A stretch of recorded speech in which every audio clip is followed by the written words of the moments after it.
Hey, I want to get you set up for what's about to happen. We are, as we started 2 weeks ago, in literally the final hours before Jesus is going to be crucified. We finished 2 weeks ago with Jesus being arrested. And I took you through and made a very big point about the fact that Jesus has this struggle with God in the Garden of Gethsemane and says, if it's your will, I will do it. And he does. And it's almost like he sets his face and goes, okay, I'm in, I'm ready. And from there, he never varies. He just is going forward. And then we see him get arrested. And then we talked about Peter's denial, and that's where we ended. We're picking up the story in chapter 22, verse 63. But I want to say something to you. Do you know someone who's a good storyteller? They're a fun, good storyteller, okay? Do you know someone who's not a good storyteller? And have you ever had those people tell the same story and realize that they got the story right, but very different? Does that make sense? One of them is giving you flavor and all this other stuff. The other one just gave you the facts, right? And there's nothing wrong. They're not contradictory, but one can just kind of make you be there, and one is just kind of like, oh, this happened. And they're talking about the exact same event. The situation with Luke is interesting. Out of the gospel writers, Luke's audience, listen to me, very important you grab this, and I've said this a lot in this series, Luke's audience is a very high up official. Remember, Luke was a doctor. Most likely, if this was a colleague, he's coming at things very, for lack of a better, almost with a sterileness to it. Does that make sense? If you bring all of the books, Matthew, Mark, Luke, and John together, we get this very descriptive picture of what happens with Jesus. But if you were to only look at the story of Luke, you get, again, very much he just kind of goes through and just tells us things, but doesn't give all the details that we're going to get in other books. That doesn't mean that what he's saying is not accurate. Matter of fact, it is very much accurate. But again, he's not giving all that extra detail. Hi. No, come on. Right there. There's a whole row. It's just funny when a whole pack of you, it's like you were all out there getting... There's just like we're all coming in. You go in, then you count to 10, then you go in. It's one of those. All right, okay. So, okay, I'm back on track. So in this, so with Theophilus being his audience, then we get this from Luke 1, that you may have certainty concerning the things that you have been taught. We've used that as our key verse all the way through.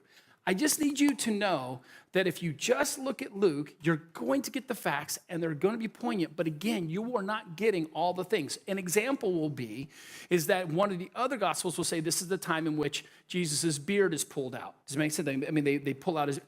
Luke doesn't give that detail.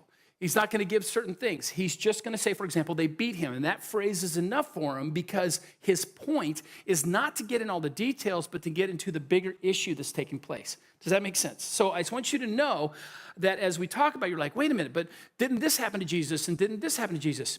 Yeah, it did. Luke just doesn't tell that part of the story, okay? So let's unravel part of this, and here we go in verse 63.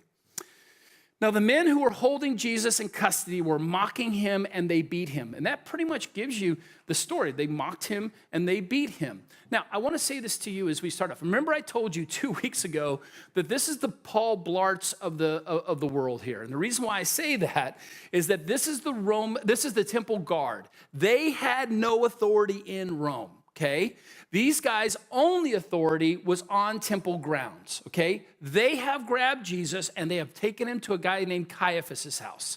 They are basically holding him while this little meeting happens in Caiaphas' house. And while they're meeting, they basically beat and mock Jesus. Now, you need to understand something. Again, they have no authority except on temple grounds, and they're not even on temple grounds. They're Caiaphas' house. So these are just basically guys who would have authority on temple grounds, but basically they're just taking this time to make jabs at Jesus. And it says exactly, the men who are holding Jesus in custody, this would have been the temple guard, were mocking him and they beat him.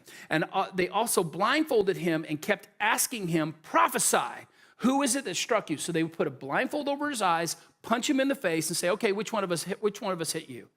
Now, Jesus doesn't speak at any time during this. He just lets this go on. Again, if you read Matthew, if you read Mark, you'll find out they were doing more to him than just this. But Luke is just giving us this detail that they were making fun of the fact that he was someone who was prophetic, and so they would hit him in the face and say, prophesy to us. And they said many other things against him, blaspheming him. Again, Luke leaves out all these other details. But what they're saying is they're mocking what his story is, okay? Now, the reason why that becomes important is because Jesus, as I'm going to make clear throughout this whole sermon, has them right where he wants them. I'm going to make that case pretty big here in just a second. Jesus had, these guys think they're in charge. They've grabbed him in the middle of the night from the Garden of Gethsemane. They have him holding up in a room, and he's their prisoner, and they're just taking shots at him. And they think they're in charge. They think they just have this guy, and they can do what they want to him. That would be true if the fact they weren't fulfilling Scripture with every act that they do. Isaiah chapter 50, verse 6. I gave my back to those who strike, and my cheeks to those who pull out the beard. I hid not my face from disgrace and spitting. Jesus goes, they didn't whip my back, I gave them my back. I gave them my cheeks. I stood there, the one who, by the way, with one word could end them, stood there quietly as they spit on him and beat him about the face. They think they're in charge when reality is they're doing exactly what has already been prophesied would happen. And by the way, what Jesus has already set himself up to handle. One of the things that's going to be really interesting in this whole concept, as you're going to find it as we go through Luke, is that Luke is making the point, and he's making it very clearly, that Jesus is in complete control. Nothing is going to happen to Jesus that he has not, by the way, already preordained through Scripture. It's already been prophesied. And I'll show that to you as we walk through. Now, I do want to say something to you, just so we get through, and I'm going to have to put on my ugly glasses, and it's going to be great, but because I can't read this font. I made it too small. But in this, because my font on my screen is really big, so I don't look like a geek. So in this, I want to show you, though, that this process that they think, here's what I want you to understand. They are doing all of these things because they have a problem with Jesus. You're going to find out that they're going to pick him up in the middle of the night, which, by the way, was illegal. They're going to take him to Caiaphas' house rather than the temple, which was illegal, and I'll walk you through all those things. But what they're doing is that they know that if they do these things in broad daylight, if they do them in the temple, the people will take them down. So they're doing all these things at night on the side, but the fact is what they're doing is actually fulfilling Scripture. So let's look at this. Aren't those the good ones? These are my really good classes. And I broke mine, and I broke my good ones in Baltimore. An inquiry before Annas. That happens in John 18:13. An evening meeting with a Caiaphas presiding. That's Mark 14:55 through 64, and Matthew 26:59 through 66. This is where, by the way, Luke says he is beaten and blindfolded. A morning confirmation before an official Jewish body, probably the Sanhedrin. This happens in Mark 15:1a through and then Matthew 27:1 and Luke 22:66 through 71. An initial meeting with Pilate happens in Mark 15:1b through 5, Matthew 27:2, 11 through 14, and Luke 23:1 through 5, and John 18:29 through 38. A meeting with Herod happens in Luke 23:6 through 12, and a second, more public meeting before Pilate and the people, Luke 23:13 through 16, which, by the way, is the whole consequence that we're going to dig into as we go through. Now, the reason why I'm giving you all of the different things that happen is that Luke really only deals with this time of the beating with Caiaphas' house and then the morning session, and then goes on to Pilate. He skips the rest of it. Some people ask, why would Luke have skipped those? Remember, Luke did not write down anything that he did not have a personal conversation as to what actually transpired, or it was not going to be pertinent to the information he wanted to get across. Okay, one of those two things happens. Okay, so let's walk through this. This is Luke, verse 66, chapter 22. When the day came, the assembly of the elders and the people gathered together, both the chief priests and the scribes. They led him away to their council, and they said, now, again, they are breaking Jewish law at this moment because they've got to make it happen. So I'm going to take you through all the different laws they break just trying to get Jesus into the hands of the Romans. Number one, the proceedings take place in a high priest's home, not in the temple. When they brought him to Caiaphas' house, that is not where these proceedings take place. These kind of proceedings would have taken place in the temple, in the public, so that everyone could see. It's the same way in our court system. You do this in public. You don't do this in secret. Number two, Jesus was tried without defense. There was no one there to defend him. He was there to defend himself. And in Jewish law, you would have someone who would be there for your defense. Jesus was accused of blasphemy without actually blaspheming in the technical sense of the term by pronouncing a divine name. I will show you that scripture that Jesus never gives them the satisfaction of doing what they are saying he is doing. And I'll show you scripturally that he does not do that.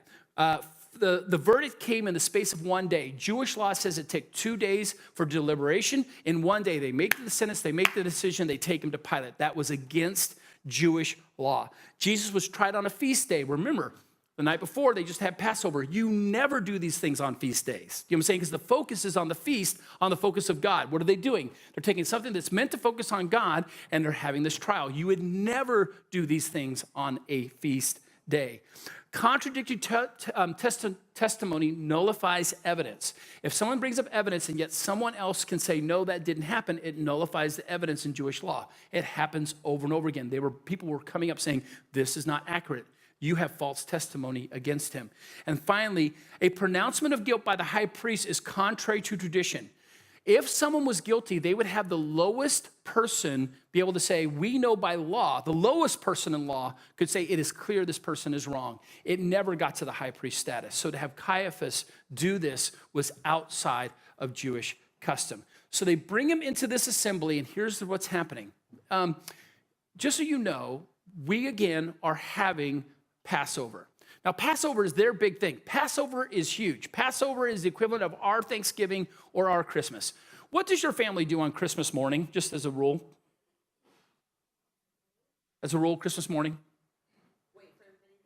Wait for okay, there, open gifts, but main rule is you do nothing, right? I mean, you just kind of open gifts and you don't do much. I don't know, maybe some of you guys get in the car and visited the families. Our house is you stay in your jammies as long as you can. Anyone else have that rule? All right.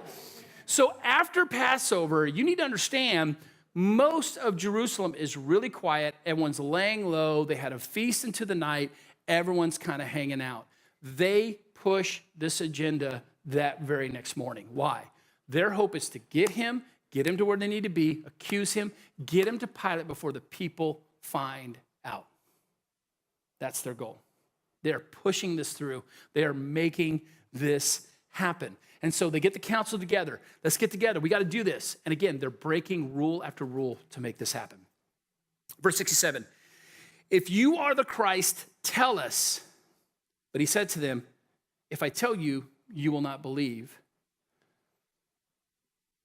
And if I ask you, you will not answer. What's interesting is that what they're trying to do is they're trying to trick him.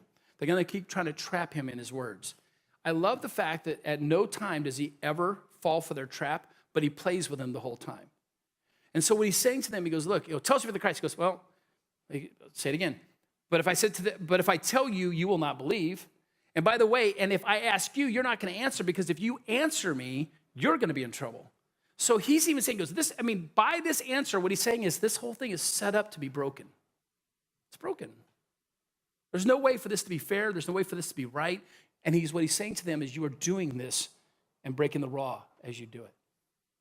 Now, verse 69 becomes interesting. It says, but from now on, the Son of Man shall be seated at the right hand of the power of God. He does not point to himself. He makes a statement. But from now on, the Son of Man will be seated at the right hand of the power of God. So they all said, are you the Son of God then? And he said to them, you say that I am. Now, why did he say it that way? First of all, he does not answer their question. This is what he's saying. Well, you must think I am, or we wouldn't be in this position. That's what he's saying. You wouldn't be doing this illegal trial in this way on the day after the Passover unless you thought I was. That's the only reason we're having this issue. And so what he does is, notice, he never does say it. He goes, no, you say that I am. And what happens is they take that little slice, and this is what they say. Then they said, what further testimony do we need? We have heard it ourselves from his own lips. Really? You heard it from his own lips. All he said was, you're making this happen. Now, here's what's interesting. I just need to understand that he is orchestrating this so beautifully. So I need to explain to you what's about to happen and why it's about to happen. Those of you that know your Jewish history, here we go. How did you kill someone in the Jewish religion? Stoning. You do not have the right in Jewish religion to hang anyone on a tree. Matter of fact, the verse says, cursed is anyone who is hung on a tree. So we have an issue. The Jews know that they can't stone this guy Jesus because this is what will happen. Jesus was so popular, if they stone Jesus, find him wrong, stone Jesus, the people will turn on them. Does that make sense?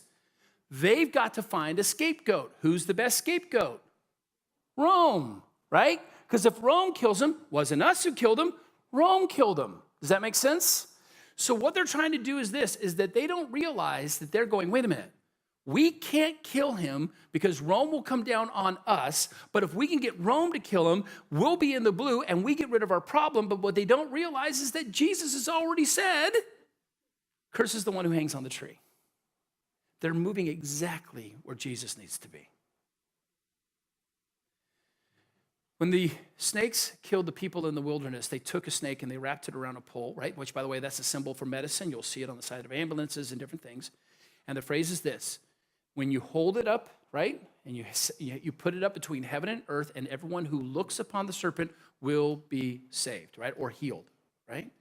This is the very imagery that Jesus is trying to explain, that when Jesus is lifted up, those who look upon him can be saved. This, by the way, and I can take you through verse after verse after verse, this is all pointing to crucifixion, all pointing, but here's what's happening. Jesus is making this happen, but the Jews think they're in charge. They are actually his puppets. Do you understand? Because they have him. We got him. He said it. We got him. Well, we can't kill him. We got to get the Romans to do it. Now, let me explain to you this. Rome does not care. Pilate does not care. You have your little squabbles, you do your little issues, that's fine. Pay your taxes, stay in line, don't cause issues. You do whatever you do, you just do it, but don't cause us issues. And so the Jews have to make a big case to Pilate. Now watch this. Then the whole company of them arose and brought him before Pilate. Now let me tell you about Pilate. Pilate's an interesting character. There was a big movement in the 60s that tried to say that Pilate wasn't even in the area, which then disproves the Bible. Ironically, they found this thing called the Pilate stone. Matter of fact, when we were in Israel, we got to see this stone. It's actually in Caesarea, where there's an inscription because this is what's funny about Pilate. Pilate hated to be in Jerusalem, okay? Now, let me tell you who Pilate is. Pilate is what they call the prefect. Rome controls the known world. They cut it up into regions. They put a guy there who's in charge of that region, and his job is this: get the taxes, keep the peace. 2 rules: get the taxes, keep the peace. That's it. Pilate, if he had to be in Judea, did not like being in Jerusalem. He liked being at the beach, so he hung out in Caesarea. He had a palace in Caesarea. That's where he mainly hung out. The only reason why he's in Jerusalem is because it's high holy days. So he's got to be in Jerusalem because if there was ever going to be a problem, you would do it when all the people come together into one place. Does that make sense? But most of his time was spent in Caesarea, hanging out there, because if you got to be there, hang out at the beach. Amen? So in that, when they found this stone called the Pilate stone, he had an inscription in stone of when he was there and what he was doing, which disproved all these things that were happening in the 60s. So, here's the problem with Pilate. Pilate caused problems. He was young when he first got there. He was brash. He caused all these issues. And by the way, the Jewish people did not like him messing with their holy land. And he did it again and again and again. One of the things he did in the city of Jerusalem is he started bringing in all of these statues of Roman gods into the city of Jerusalem, which the Jews flipped out. They just lost their minds. And literally it was so bad that in one night he had all the soldiers take him down because of the outcry that was coming. And then Rome would say, what's going on? Just keep the peace. Like, don't mess with them. Stop it. But he just thought it was fun to mess with the Jews, to the point that there is a written paper that they have found that says that Caesar had said, Pilate, if you can't keep the peace, you're out. Okay? So here's Pilate. So you need to understand something. I want to give you the context, because when you get the bigger picture of what's about to happen, this becomes epic. Pilate's rule coming into Passover was this: nobody do anything. Does that make sense? His rule was, let's just get through this, right? Nobody cause any problems. The Roman soldiers were told to keep everything under wraps, because here's what would happen. Listen to me, if on Passover, Pilate was to do anything to the Jews, the chances of that being a powder keg and blowing up were huge. Does that make sense? It's like us on the 4th of July. If you were to do something on the 4th of July and attack America 4th of July, that's big. Does that make sense? You don't come in on the high holy days and mess around. And you certainly do not put a popular teacher on the cross. Are you with me on that? That is not, please understand, that is nowhere on Pilate's playbook. That is not happening when he comes into this weekend. So the Jews have a problem. They have got to convince Pilate that it is worth it to put a Jew on the cross during Passover weekend. Think about that. That is huge, guys. So you have a situation where Pilate's going, I've already been told, keep the peace. I've already been told I'm already in trouble if I have another little outcry come out. Pilate just wants to get out of this weekend without any conflict, and here come the chief priests. Are you with me? This was his worst scenario. So, but ironically, again, it's playing fully into the hands of Jesus. Here we go. And they began to accuse him, Jesus, saying, we found this man misleading our nation and forbidding us to give tribute to Caesar, and saying that he himself is Christ and King. Now, for those of you that have been paying attention, about 5 weeks ago, Jesus was asked about this issue of paying tribute to Caesar, and this is what he said. But he perceived their craftiness and said to them, by the way, this happened on the Temple Mount. The people would have heard this story. Show me a denarius. Whose likeness and inscription does it have? They said Caesar's. He said to them, render unto Caesar's the things that are Caesar's, but to God things that are God's, right? So the first thing they do is they lie. Why? Because here's what's interesting. They've got to make a case to Pilate. Now, when you were a kid, you learned how to make a case to your mom that was different than a case to your dad. Does that make sense? You got to twist the knobs differently to get what you want to have happen, all right? So if you're going to come after Caesar, you got to get into their taxes, because remember, that's his rule. Keep the taxes, keep the peace, right? And you got to get into the peace issue. So let's read it again. And they began to accuse him, saying, we found this man misleading our nation. He doesn't care. Pilate does not care about them misleading their nation, and forbidding us to give tribute to Caesar. Okay, all right, figure that one out. And saying that he himself is Christ. He doesn't care. A king. Now he cares.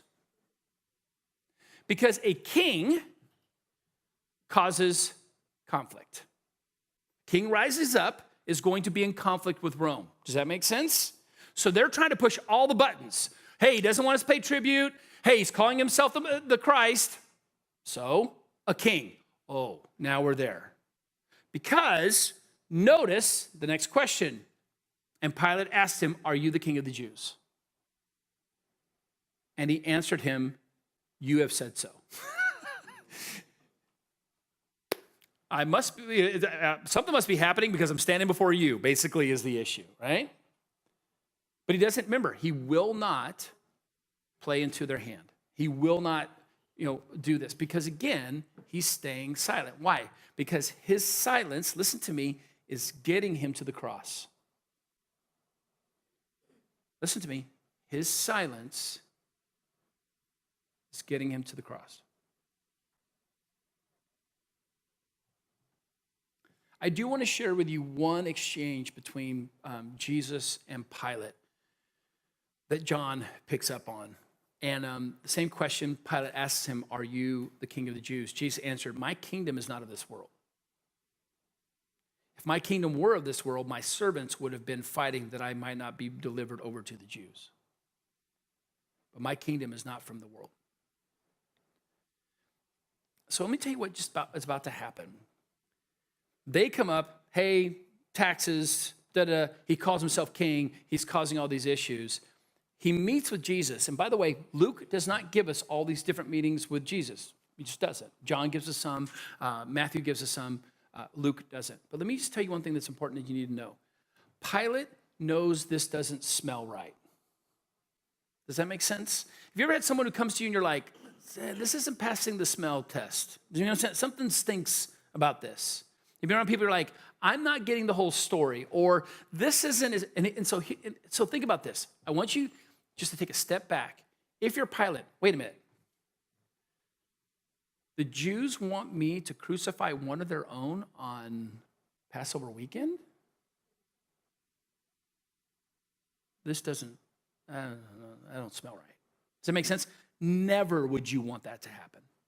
The Jews would never want on one of their most holiest of days to have one of their own killed by a Roman official. This doesn't smell right to him.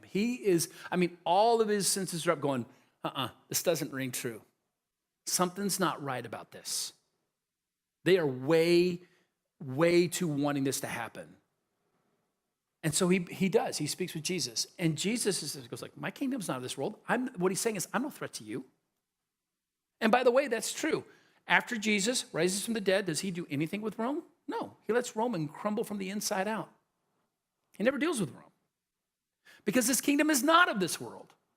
His kingdom is not about a throne. His kingdom is about us coming and giving our hearts and having our hearts be where he sits.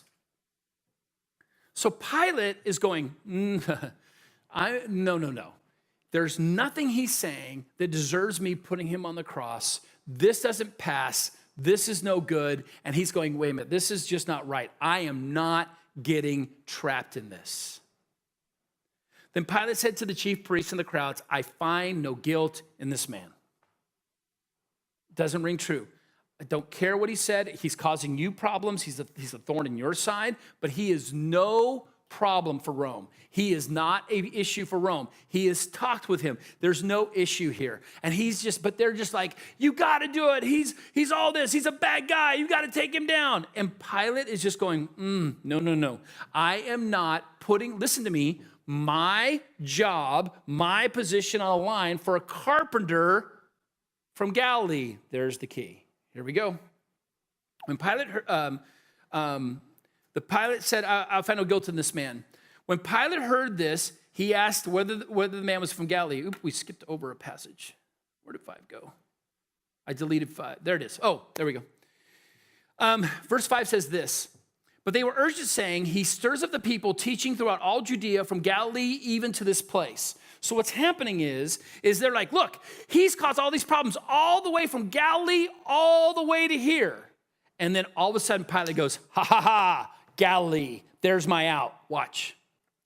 When Pilate heard this, he asked whether the man was a Galilean. Okay? And when he learned that he belonged to Herod's jurisdiction, he sent him over to Herod, who was himself in Jerusalem at that time. There's my out. Does that make sense? He does not want this on his watch. One of the guys slips up and goes, he's been doing this from Galilee all the way down to Jerusalem. He goes, wait a minute, is he from Galilee? Awesome. Herod's in town. Now, by the way, Herod would have been in town. These are high holy days. He would have come. He would have done all these things. And Herod's jurisdiction is Galilee. And then Pilate goes, yes, go to Herod. Okay? Now, you need to know something about Herod. Herod is a piece of work. Herod is the son of Herod the Great. Herod the Great is the one who, by the way, had the boys 2 years old and younger killed when the wise men came to Bethlehem. That's his father. Okay? Herod, the Herod that is now here, Herod the Tetrarch, this guy he's the one who, by the way, had John the Baptist beheaded because a girl danced for him, okay? Herod their family got to be the king of the Jews because they paid off Rome. They basically bought their way into this position. No one saw them as anything of authority. It was a puppet thing. He used Galilee pretty much as his own private system to get what he wanted out of the area. But listen, but for Herod, he goes, look, for Pilate, he goes, if I can get him to Herod, whew, not my issue, right? Get him to Herod. They get him out of Pilate. They mark wherever Herod is hanging out in the city. They bring him before Herod. Watch what happens. When Herod saw Jesus, he was very glad, for he had long desired to see him because he had heard about him, and he was hoping to see some sign done by him. So Herod had heard he had turned water to wine, had heard that he had fed 5,000, had heard that he had calmed waters, had heard that he had actually healed people, and for him, he just wants to see the show. Does that make sense? That's all he wants to see. So Jesus gets brought to him. Pilate says he wants you to question him, and then Herod goes, good, maybe we'll get him to do something. So basically, Herod spends all of his time trying to get Jesus to dance for him on the end of the string. That's what he wants him to do. And Jesus stands silent. Can you imagine Jesus, your cousin, who your mother, by the way, stayed with this aunt while she was pregnant with you?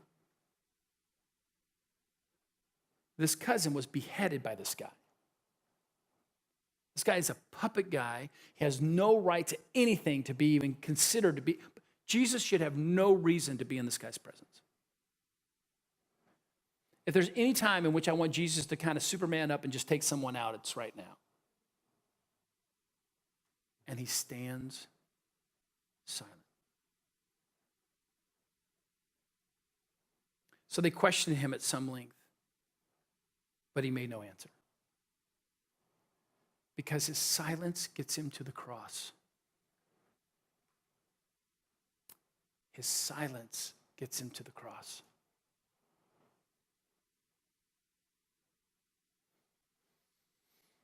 The chief priests and the scribes stood by, vehemently accusing him. They need for Herod to make it a bad thing, so when he sends him back to Pilate, Pilate will kill him.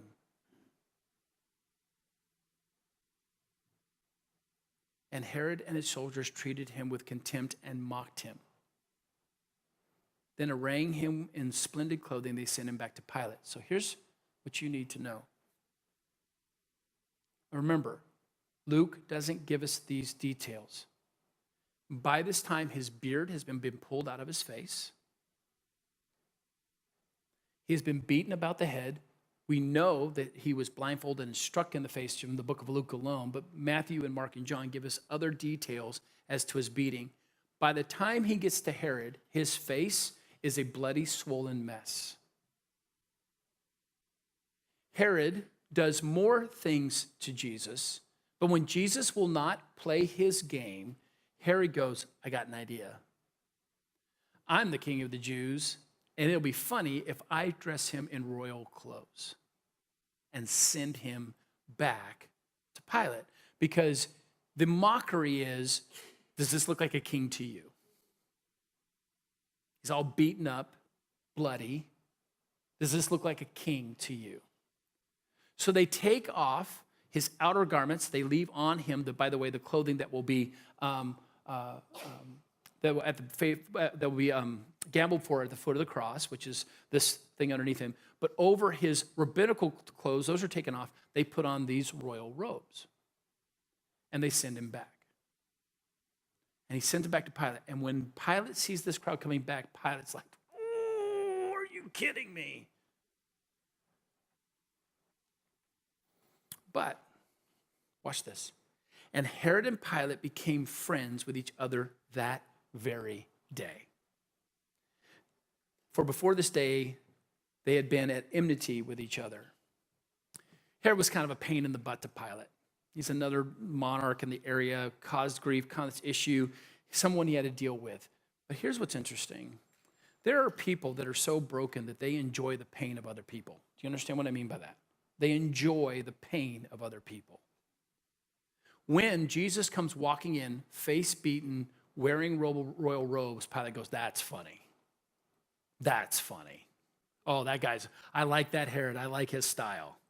That's funny because both Herod and Pilate are cut from the same cloth. They love to see other people in misery, and they love to see them demoralized. And so even though he has nothing against Jesus, he goes, that Herod, that's funny. And that day they became friends because they were cut from the same cloth.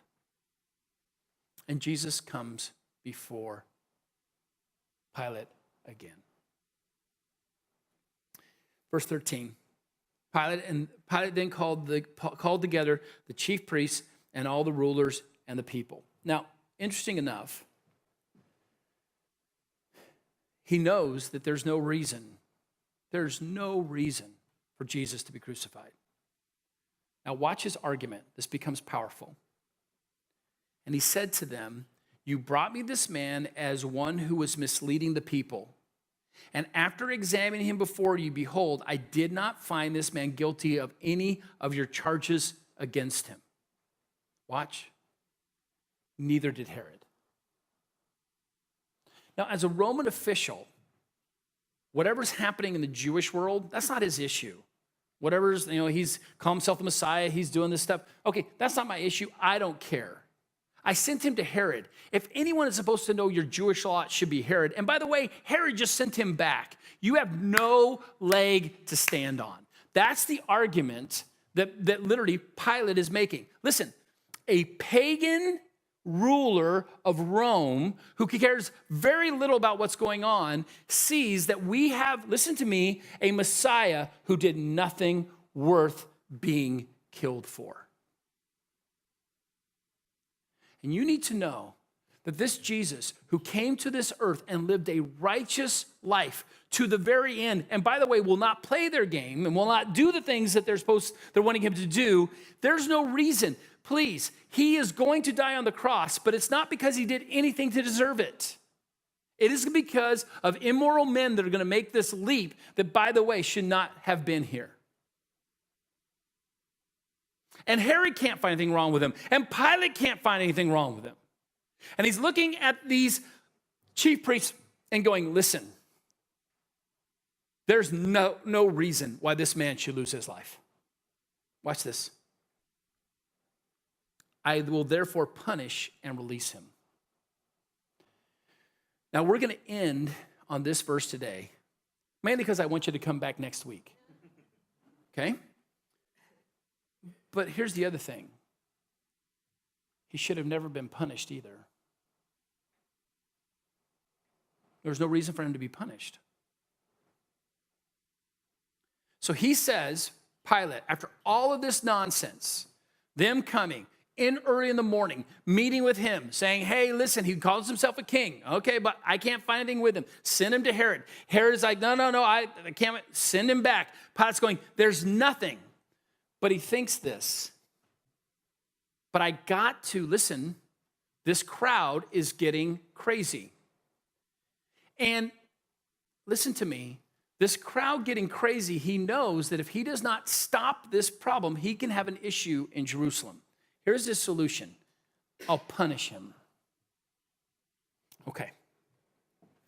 Pilate's thought process is that once I have him flogged, this will end.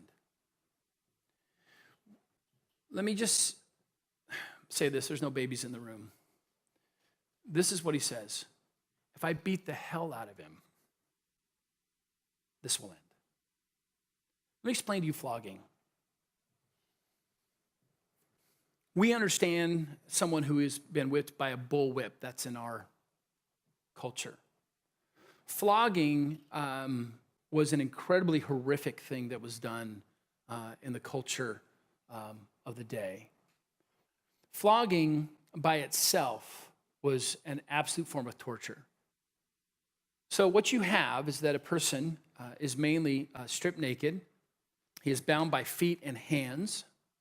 And they bring out a whip called a cat of nine tails. It is 9 straps with bits of bone and rock and sometimes steel pieces that are embedded in the end of it. It's not used like a whip that we would think of where you whip and you crack it back. It's used differently. what you would do is you would take the whip and you would swing it where it would wrap around the person, and all those pieces would then embed themselves in the skin. And then what you do is as you pull the whip back, what you're doing is you're pulling that back around his body, okay? So what you have is that's 39 lashes. The rule was 40. The reason why it was 39 is that it was so horrific that if the guy lost count and did 41, then by law, he would have to be flogged.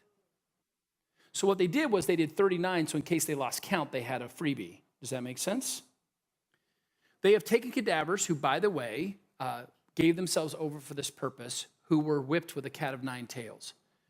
What they found out is in the first 15 lashes, basically by the time you get into the teens, you have taken most of the skin from the back all the way to the front, and it's now become basically like slices of ribbons of flesh. When you get into the 20s, you are now taking chunks of skin with you as it comes back around. When you get into the late 20s, what is happening is that pretty much the skin from the back all the way through is now just exposed. When you get into the early 30s, the pieces of the straps are now getting into vital organs, kidneys, or getting into liver, or getting into those things because it would just keep digging in with every pull. And time you get to the end, what you've done is you've pretty much exposed the entire rib cage. What Pilate thinks he's going to do is, I will punish him, flog him. That should basically take care of their bloodlust. One of the most difficult things for me is that to think that those royal robes that Herod gave him, as soon as they were done beating him, they took those robes and pressed them back onto his body, which means now his clothes are intermingling with his flesh.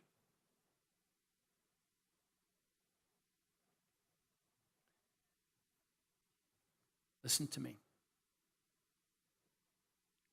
He has them right where they want him. The book of Isaiah says, by his stripes we are healed. I gave them my back. You need to know that this flogging that Pilate thinks is just going to be this thing, I'll just flog him and that'll be the nest. No, that's scripture. That's prophecy that Jesus is fulfilling for you and for me. Pilate thinks he's making his own decisions, and what he is doing is he is fulfilling what God had already preordained, that by his stripes we are healed. I didn't understand that phrase stripes until you understand how flogging works. By his stripes we are healed. And Pilate thinks this will be enough. But it's not. Because there's a cross waiting for him. There's a cross waiting for him. Because it is upon that cross that he wants to set you free and me free. So what I want to say to you, it's this. Listen, by his silence and by his torture, we are set free. And with that, let me pray for you. Heavenly Father, I thank you for today. I ask that we would right now, Father, see you for who you are, that, Father, that you, in the silence